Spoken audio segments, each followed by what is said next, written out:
की शुरुआत में सोनू नाम के एक बच्चे को दिखाते हैं। सोनू की मॉम एक ब्यूटिशियन है, वो शादी वगैरह में दुल्हन का मेकअप करने के लिए जाया करती है, तो सोनू भी उनके साथ जाया करता है और चुपचाप अपनी माँ को मेकअप करते हुए देखता है। वो उनकी टेक्निक्स भी सीखता है। सोनू की माँ की विश होती है कि काश मुझे बेटा ना होकर एक बेटी हुई होती, इसलिए वो कभी कभार सोनू को लड़कियों की तरह तैयार करके उसकी फोटोज निकलवाती है। इसके बाद स्टोरी कुछ सालों के बाद होती है शिफ्ट। सोनू की माँ ने कई साल पहले ही उसके लिए ब्यूटी पार्लर खुलवा लिया था। मेन मार्केट में अपनी ब्यूटी पार्लर देखकर सोनू बड़ा खुश होता है। वक्त के साथ सोनू ने उस ब्यूटी पार्लर को अपग्रेड किया। रिसेप्शनिस्ट और एक दो वर्कर भी उसने हायर कर लिए थे। कुल मिलाकर सोनू दिन दोगुनी रात चौगुनी तरक्की कर रहा था। मगर सोनू की तरक्की से मर्द समाज के लोग नाखुश थे। एक रात मर्द समाज शराब की बैठक लगाते हैं। वहां कोई कहता है कि मेरा तो मन करता है कि मैं सोनू को जान से मार दूं, तो कोई कहता है नहीं नहीं, उसके पार्लर को ही आग लगा देते हैं। तब एक आदमी कहता है कि इससे कुछ नहीं होगा, इंश्योरेंस का पैसा मिल जाएगा उसको। दोस्तों, अभी हमें यह समझ नहीं आता कि आखिर ये लोग सोनू से इतना चिढ़े हुए क्यों हैं। सिक्योरिटी गार्ड कहता है कि मैं तो तंग आ गया हूँ, सोनू से मेरी तनख्वाह का आधा पैसा तो मेरी बीवी पार्लर में उड़ा देती है।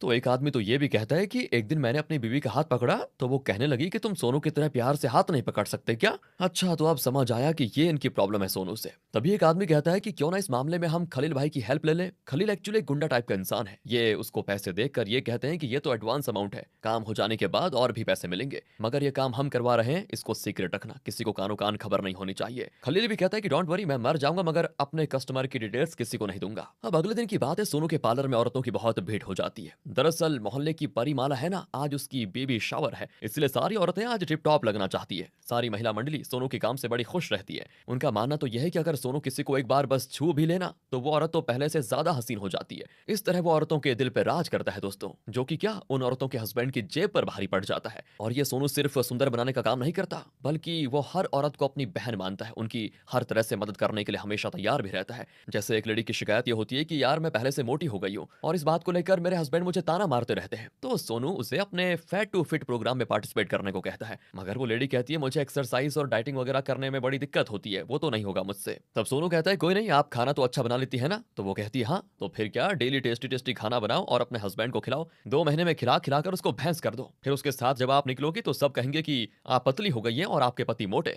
वाह दोस्तों, क्या ट्रिक थी इसकी। इसके बाद एक ज्योति नाम की लेडी की प्रॉब्लम ये होती है कि उसके पति का ऑयल बिजनेस ठप चल रहा है, इसीलिए वो पैसों की तंगी की वजह से सिर्फ आईब्रो बनाने को कहती है। सोनू कहता है कि बहन आप इस बार सिर्फ आईब्रो क्यों बनवा रही है, माना आपके हस्बैंड का बिजनेस नहीं चल रहा, मगर इसका ये मतलब नहीं कि आप अपने ब्यूटी से कॉम्प्रोमाइज करो। हाँ, आपको तो हाइड्रा फेशियल करवाना चाहिए। और रही बात बिजनेस की, तो आप अपने हस्बैंड से कहो कि अपने ऑयल की पैकेजिंग में मेरी फोटो लगाए और एक बढ़िया सी टैगलाइन भी लिखवाइए कि इस ऑयल को खाने से आप ठीक वैसे ही खूबसूरत हो जाएंगी जैसे सोनू के पार्लर जाने से होती है। फिर देखो कैसे ऑयल की बिक्री रफ्तार पकड़ लेती है। अरे ज्योति दीदी, आपका भाई किसी मॉडल से कम है क्या। मगर ज्योति कहती है इस काम में कम से कम 2 लाख का खर्चा तो होगा, मगर वो भी हमारे पास नहीं है। सोनू कहते हैं आप मेरे होते हुए टेंशन क्यों लेती हो। कहते कहते वो तुरंत ही ज्योति के अकाउंट में 2 लाख ट्रांसफर कर देता है। दोस्तों, वो कहने भी लगती है कि अरे इसकी क्या जरूरत है। तो सोनू कहता है काम जब फिर से चलने लगेगा तो पैसे लौटा देना, कोई जल्दी नहीं है। देखा दोस्तों कितनी पहुंच है इस सोनू की। तभी सोनू के पार्लर में इस एरिया की एसआई की वाइफ प्रीति आती और वो बिना लाइन में लगे हुए, बिना बिल पे किए हुए सोनू के मेकअप से हीरोइन बनना चाहती है,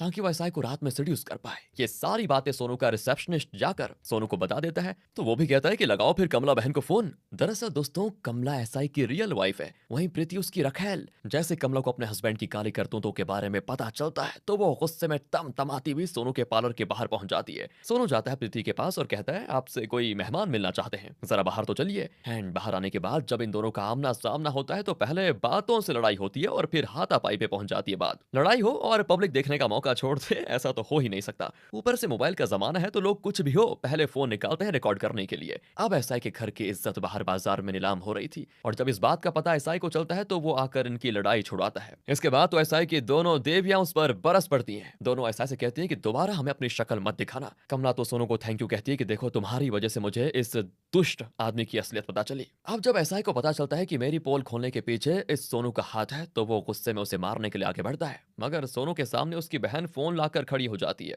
कि हाथ उठाकर तो दिखाओ फिर बताते हम। ये देखकर एसआई पीछे हट जाता है। अब हमें खैदी नाम के एक डाई हार्ड चिरंजीवी फैन को दिखाया जाता है जो कि अपने बेटे रुस्तम के लिए लड़की देख रहा होता है, मगर जितनी भी लड़कियां दिखाई जाती हैं वो सभी को रिजेक्ट कर रहा होता है। इससे मैच मेकर परेशान हो जाता है और कहता है कि देखिए भाई साहब, मैंने आपको काली गोरी लंबी चौड़ी पतली सब दिखा दी हैं, मगर आपको एक भी पसंद नहीं आई। आखिर आप किस तरह की लड़की ढूंढ रहे हो? तब कैदी कहता है कि मैं एक चिरंजीवी फैन हूँ, मेरा नाम, मेरी वाइफ का नाम, यहाँ तक कि मेरे बेटे का नाम भी चिरंजीवी की फिल्म के ऊपर ही है, तो मेरी इकलौती बहू भी दिखने में चिरंजीवी की फिल्म की हीरोइन से कम तो नहीं होनी चाहिए। ये सुनकर मैच मेकर कहता है कि इस तरह तो आपका बेटा कुंवारा ही रह जाएगा। इसके बाद रुस्तम को दिखाया जाता है जो कि अपने बुचर खाने में है। उसका बकरियों के मीट को बेचने का बिजनेस होता है। एक आदमी को पकड़कर रुस्तम के सामने पेश किया जाता है क्योंकि उसने रुस्तम के डैड की मार्केट में बेइज्जती कर दी थी। तो रुस्तम कहता है कि मेरे डैड चिरंजीवी के फैन है और मैं अपने डैड का, कोई मुझे कुछ कह दे तो मैं एक बार बर्दाश्त भी कर लूं, लेकिन मेरे डैड को कुछ कह दिया तो मुझसे बर्दाश्त नहीं होता। रुस्तम ऐसे ही उस आदमी पे गुस्सा था और ऊपर से उसको ये पता चल जाता है कि आज मेरे डैड को मेरे लिए लड़की नहीं मिली, तो वो और गुस्सा हो जाता है कि इस जन्म में शायद मेरी शादी नहीं होगी, और इसी गुस्से में रुस्तम उस आदमी को बकरियों के ढेर में फेंक देता है कटने के लिए। दूसरी ओर एसआई एक रेस्टोरेंट में एक आदमी से घूस ले रहा होता है, तभी वहां पर खलील आ जाता है दोस्तों, और एसआई का गुस्सा और बढ़ाते हुए ये कहता है कि मैं समझ सकता हूँ, उस सोनू की वजह से अब ना तो आपके पास घर वाली है और ना ही बाहर वाली, आप कहो तो मैं उसका गेम बजा दूं। एसआई ने अभी अभी जो घूस ली थी वो पैसे वो खलील को देते हुए कहता है कि जैसे एक म्यूजिशियन के लिए सबसे इंपॉर्टेंट उसकी फिंगर्स होती है, वैसे एक ब्यूटिशियन के लिए भी सबसे इंपॉर्टेंट उसकी उंगलियां होती है। मुझे सोनू की उंगलियां चाहिए, मगर ध्यान रहे कि वो उसके हाथ से अटैच ना हो। यानी कि दोस्तों एसआई खलील को सोनू की उंगलियां काट कर लाने को कह रहा है। इसलिए खलील कुछ आदमी को लेकर सोनू का रोड एक्सीडेंट करने की कोशिश करता है, मगर सोनू किसी तरह बच जाता है। तब खलील उतरकर उसके साथ मारपीट भी करने आता है, मगर सोनू अभी मारपीट के मूड में नहीं होता क्योंकि उसकी नजर तो एक खूबसूरत लड़की पर होती है जिसका नाम है जैनी। अब उसको देखते ही सोनू फैसला कर लेता है कि इतनी सुंदर लड़की तो मेरे जैसे हैंडसम लड़के के लिए सेट होनी चाहिए, पर खलील और उसके लोग होते हैं कि बीच में आ जाते हैं, इसलिए फिर मजबूरी में सोनू को उनसे फाइट करनी पड़ती है। मारपीट कर सोनू उनको भगा देता है और फिर जैनी से जाकर अश्लील बातें करता है, जैसे तुम्हारा बॉडी वेट कितना है, तुम्हारा फिगर कितना मस्त है, वगैरह वगैरह। सोनू का अपनी जबान पर जैसे कंट्रोल ही खत्म हो जाता है जैनी को देखकर। अब जैनी को तो नहीं पता होता कि सोनू दिल से कितना अच्छा इंसान है, वो उसे कोई चीप लड़का समझकर वहीं पर डांट देती है, पर सोनू उसके पीछे पड़ जाता है। अगले दिन वो जैनी के बारे में पता लगाकर उसके जिम पहुंच जाता है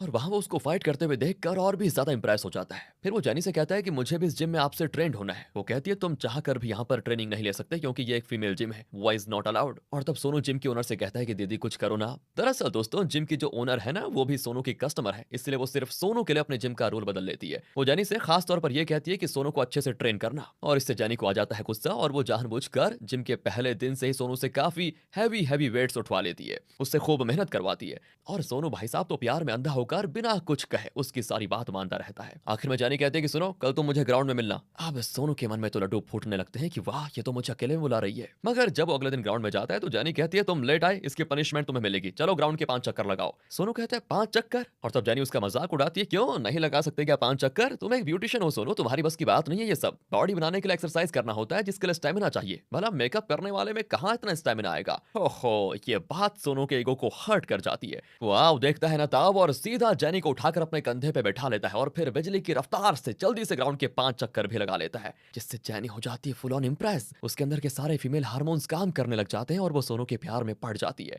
वह अगले दिन जब सोनू जिम आता है तो वो उसे बहुत ही अच्छे तरीके से ट्रीट करती है। फिर वो कल परसों की अपनी हरकत के लिए उससे माफी भी मांगती है। सोनू भी अचानक जैनी में आए हुए इस बदलाव से हैरान हो जाता है। अब इससे पहले कि सोनू कुछ समझ पाता वो सोनू को लिप टू लिप किस कर लेती है। वेल दोस्तों तो इस तरह से इनका रिलेशनशिप हो जाता है शुरू, और सोनू के रिलेशनशिप में जाने से कई सारी सिंगल लड़कियों का दिल टूट जाता है। अब एक दिन की बात है, सोनू ने जिस ज्योति नाम की लड़की को ऑयल की पैकेजिंग में अपनी फोटो लगाने की परमिशन दी थी ना, वो लड़की अपने हस्बैंड के साथ सोनू के पास आती है और नई पैकेजिंग सबसे पहले सोनू को दिखाती है। इसके बाद जैसी मार्केट में वो ऑयल आता है सारा का सारा बिक कर तुरंत खत्म हो जाता है दोस्तों। अब एक दिन सोनू जैनी को अपने हाथों से साड़ी पहनाकर मेकअप भी करके उसको अपने अंकल से मिलाने लेकर जाता है, और जैनी सोनू के अंकल से मिलकर शॉक्ड क्योंकि सोनू के अंकल मुस्लिम होते हैं। दरअसल बचपन में उन्होंने ही सोनू की माँ की बहुत मदद की थी। सोनू की मॉम की मौत के बाद उन्होंने सोनू को संभाला था और इसीलिए सोनू हर चीज में उनकी इजाजत ले लिया करता है। अंकल को भी सोनू की पसंद बहुत पसंद आ जाती है। सोनू के अंकल एक साड़ी की शॉप चलाते हैं वैसे, साथ ही वो गिफ्ट के तौर पर जैनी को साड़ी देते हैं। लेकिन जब सोनू और जैनी यहाँ से जाने लगते हैं ना तो इन दोनों को साथ में ऐसा ही देख लेता है। अब वो पास आकर जैनी के बारे में उल्टा पुल्टा बोलने लगता है कि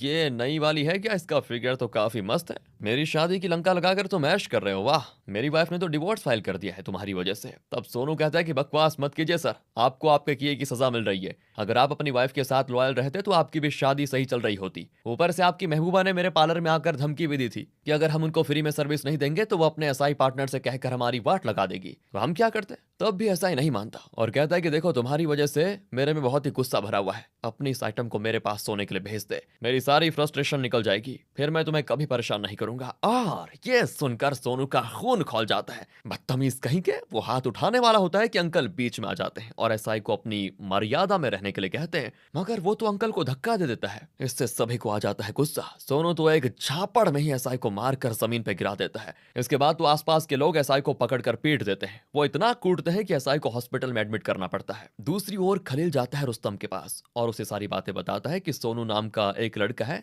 जो लड़कियों के दिलों पे राज करता है। उसने मेरी क्लाइंट्स का जीना हराम करके रखा हुआ है। मेरी खुद की 3 बीवियां हैं, वो तीनों भी मेरा दिमाग खाती रहती हैं बार बार पार्लर जाने को लेकर। मैं चाहता हूं कि आप सोनू का कुछ हिसाब किताब बैठाओ। अब खलील गया तो था सोनू का हिसाब किताब बैठाने के लिए, मगर सोनू की फोटो को देखकर रुस्तम के दिल में एक उम्मीद जागती है। वो अपने आदमियों से कहता है कि मेरा सिक्स्थ सेंस काम कर रहा है कि अगर इस दुनिया में कोई मेरी शादी करवा सकता है तो यही वो लड़का है। एक काम करो, अपने कुछ आदमियों को सोनू के पार्लर भेजो और वहां की सारी ब्यूटीफुल लड़कों को उठाकर लेकर आओ, शायद उनमें से कोई मेरे डैड को पसंद आ जाए मेरे लिए। दूसरी ओर पार्लर में दोस्तों एक लड़की अपनी बेटी को लेकर आती है। उस लड़की के पक्के काले रंग की वजह से उसकी शादी कहीं पर नहीं हो पाती, इसलिए उसकी माँ सोनू के हाथ पैर जोड़कर कहती है कि देखो जितना खर्चा आएगा मैं पैसे देने को तैयार हूँ, मगर मेरी बेटी को श्रीदेवी की तरह सुंदर बना दीजिए। सोनू कहता है कि देखिए 19-20 का फर्क करते हैं हम अपने मेकअप से, मगर आप तो आसमान जमीन का फर्क करने को कह रही हैं। नहीं नहीं, मुझसे तो नहीं हो पाएगा। मगर वो लेडी बहुत ही रिक्वेस्ट करती है तो सोनू मान जाता है और काफी देर अपने चैम्बर में उस लड़की के मुंह पे पता नहीं क्या क्या चीजें लगाता है। फिर वो बाहर आता है तो देखता है रुस्तम के गुंडे वर्कर्स के साथ मारपीट कर रहे हैं और लड़कियों को अपने साथ जबरदस्ती ले जाने की कोशिश कर रहे हैं। ये देखकर सोनू फिर शुरू हो जाता है और रुस्तम के सारे गुंडों की बढ़िया धुलाई करता है। तब एक गुंडा कॉल करके रुस्तम को सारी बातें बताता है कि हम आए तो थे आपके लिए लड़की उठाने,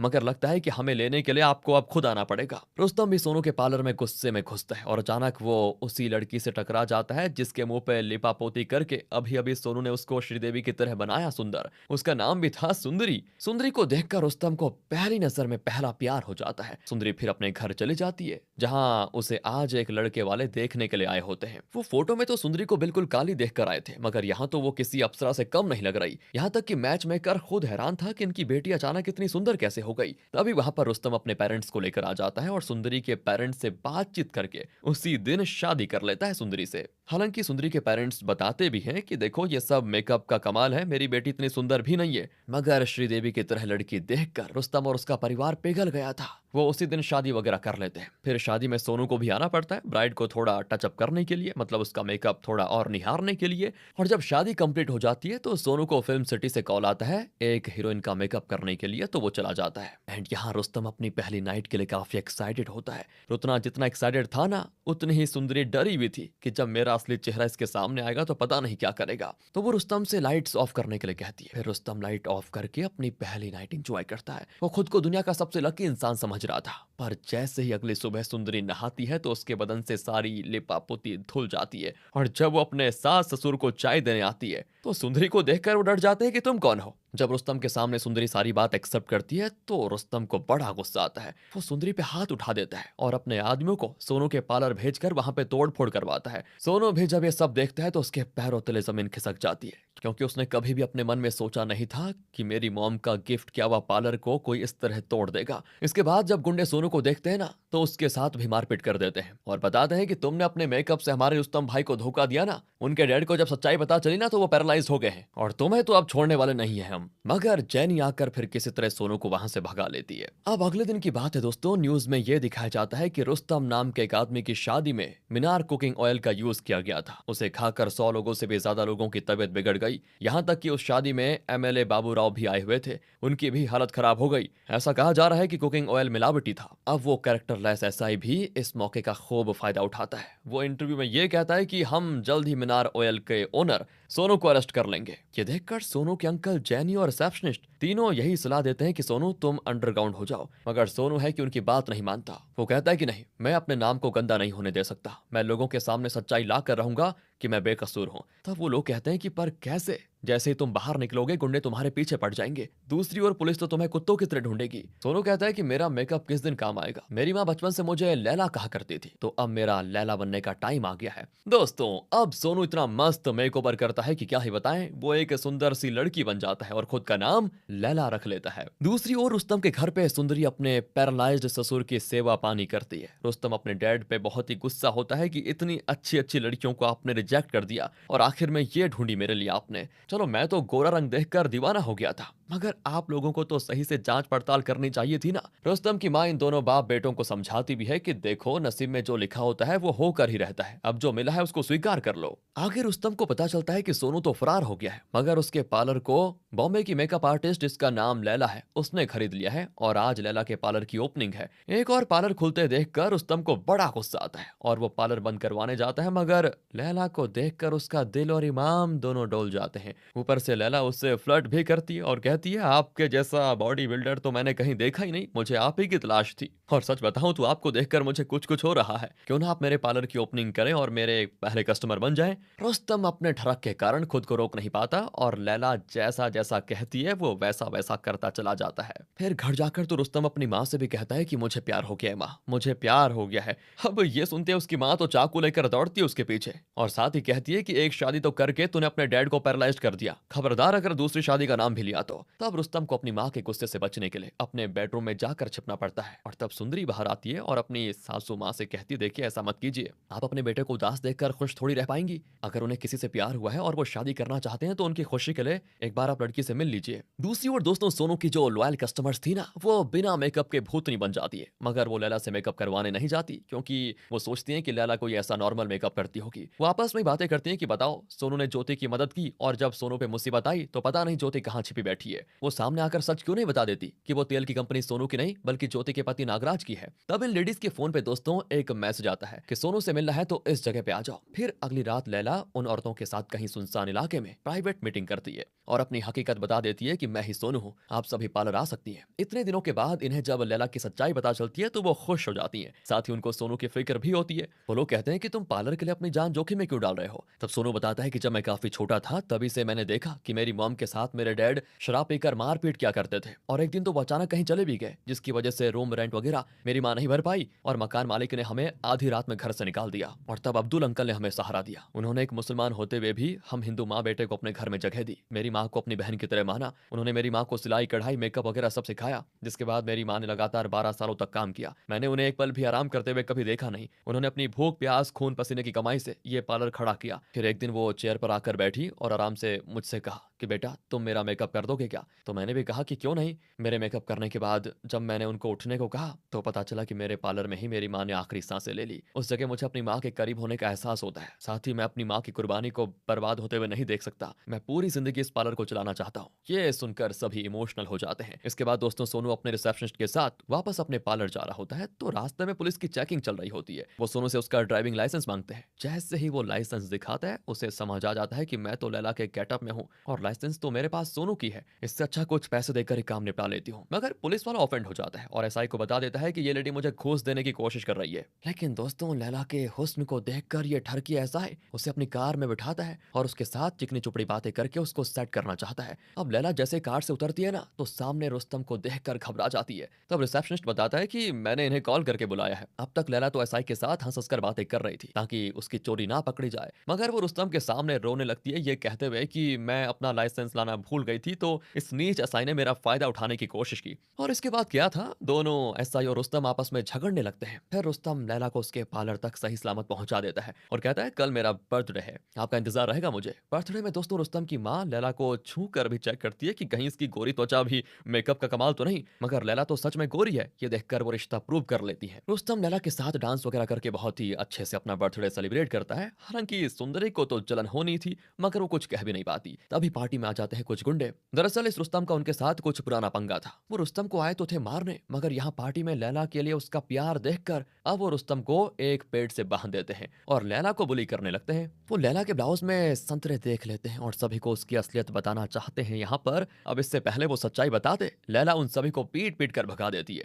पर जो मेन गुंडा होता है ना दोस्तों, वो लैला को मारने के लिए एक चाकू निकालता है, जिसे आखिर में रुस्तम पकड़ लेता है। इससे होता यह है कि रुस्तम का हाथ कट जाता है और खून लैला की मांग में गिर जाता है, जिससे रुस्तम तो खुश हो जाता है कि लैला मेरी पत्नी बन गई है अब। अब रात में जैनी सोनू से ये कहती है, अरे तुम ध्यान रखना, लड़कियों की तरह ड्रेसअप होते होते कहीं पूरी तरह लड़की मत बन जाना। रुस्तम के लिए तुम्हारे अंदर फीलिंग्स आ गई तो मेरा क्या होगा। इन दोनों को बात करते हुए खलील पकड़ लेता है और रुस्तम को बुलाता है लैला की सच्चाई बताने के लिए। मगर खलील के बोलने से पहले ही लैला रोने लगती है और कहने लगती है, ये खलील आपके बारे में उल्टी सीधी बातें कर रहा है कि आप मर्द नहीं हो अंदर से, और ये भी कह रहा है कि मुझसे शादी कर लो तो मैं तुम्हें अपनी चौथी बीवी बना लूंगा। इस तरह दोस्तों लैला रुस्तम को खलील के खिलाफ भड़का रही होती है। तभी खलील भी बोल पड़ता है कि लैला लैला नहीं मजनू है, इसकी आवाज मैंने मर्दाना सुनी थी, अगर तुम्हें यकीन नहीं है तो इसके करीब जाकर इसको अच्छे से चेकअप करो। मगर जब रुस्तम उसके नजदीक जाता है तो उसे रोकने के लिए लैला रुस्तम को किस कर लेती है, जिससे फिर क्या था, उसका मूड रोमांटिक हो जाता है और वो खलील को धमकाकर वहां से भगा देता है कि अगर दोबारा मेरी लैला के बारे में कुछ भी अनाप शनाप कहा तो छोड़ूंगा नहीं तुम्हें। इस तरह आज तो लैला बच जाती है। फिर वो अगले दिन जाती है पुलिस स्टेशन और एसआई के साथ फ्लर्ट करके कहती है,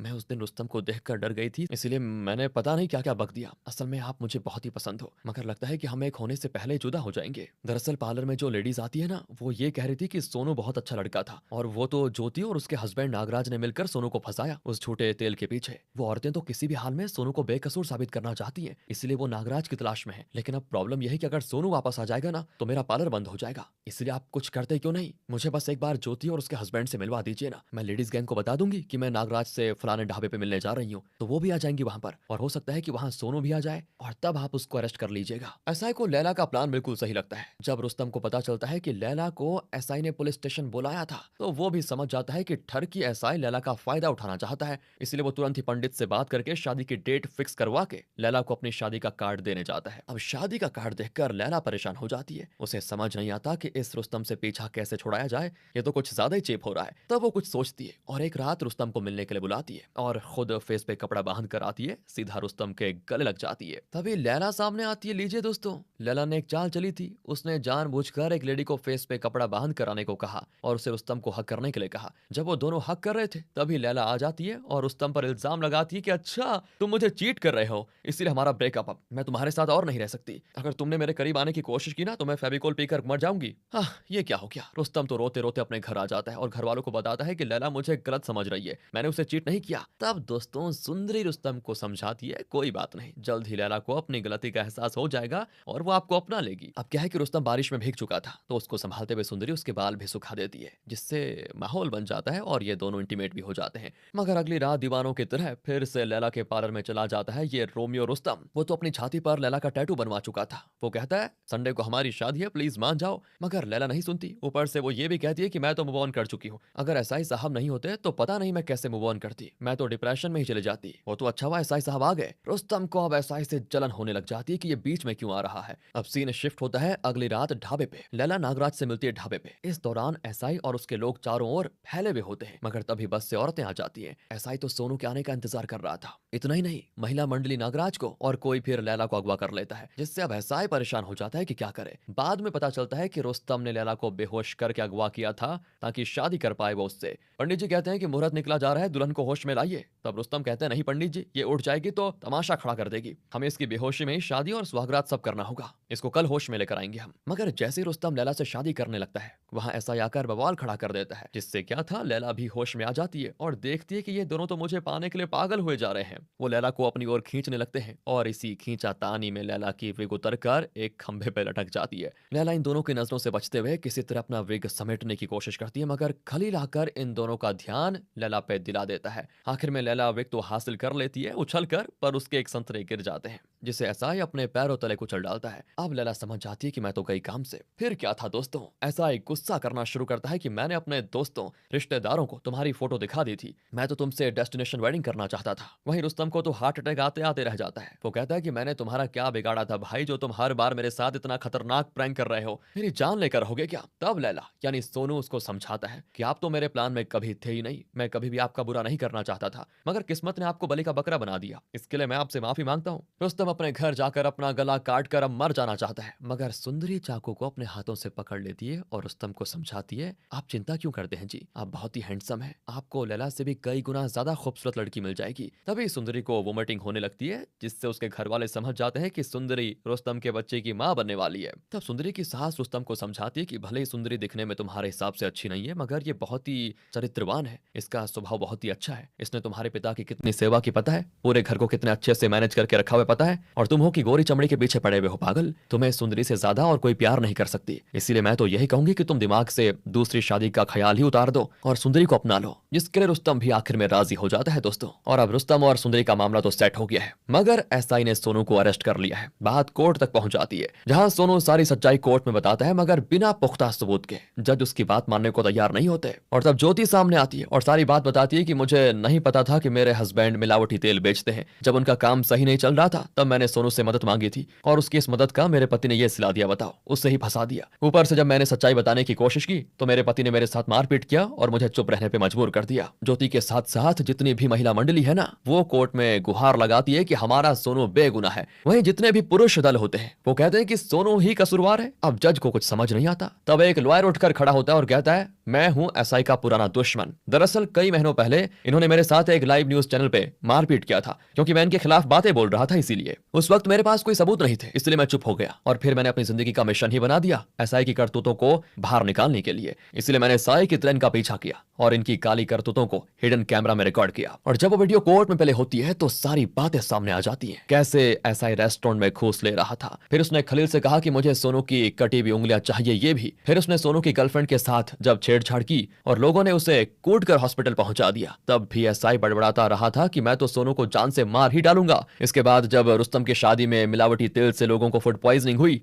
तो नागराज अकेले में एसआई से मिलने गया और उसने सारी बातें स्वीकारी कि यह कंपनी मेरी ही है, मगर कुछ ले देकर अगर बात बन जाए तो अच्छा रहता। और फिर सोनू की फेम की वजह से जितने भी तेल की बिक्री हुई उसका प्रॉफिट का 50% नागराज ने एसआई को दे दिया। जेब तो गर्म हो गई थी। फिर इसी मौके पे चौका मारते हुए एसआई ने मीडिया में बयान दे दिया कि इस तेल का कंपनी का मालिक सोनू है, उसी ने मिलावटी तेल बेचकर इतने लोगों की जान को खतरे में डाला। इस तरह कोर्ट में साबित हो जाता है कि सोनू बेगुनाह है और एसआई ने उससे दुश्मनी निकालने के लिए ही झूठ कहा था। फिर एसआई पे कार्रवाई होती है, वहीं सोनू आराम से अपना पार्लर फिर से चलाने लग जाता है। उधर कुछ महीनों के बाद रुस्तम को एक लड़का होता है प्यारा सा। रुस्तम और उसकी मां रुस्तम के डैड से कहते हैं, हिम्मत करके उठिए, अपने पोते को गोद में लीजिए। इतने दिनों से सुंदरी के सेवा पानी और दवाई की मदद से आज देखिए रुस्तम के डैड ठीक हो गए हैं, वो धीरे धीरे चलना भी शुरू कर देते हैं। और इसी हैप्पी एंडिंग के साथ होती है दोस्तों ये मूवी यहाँ पर खत्म।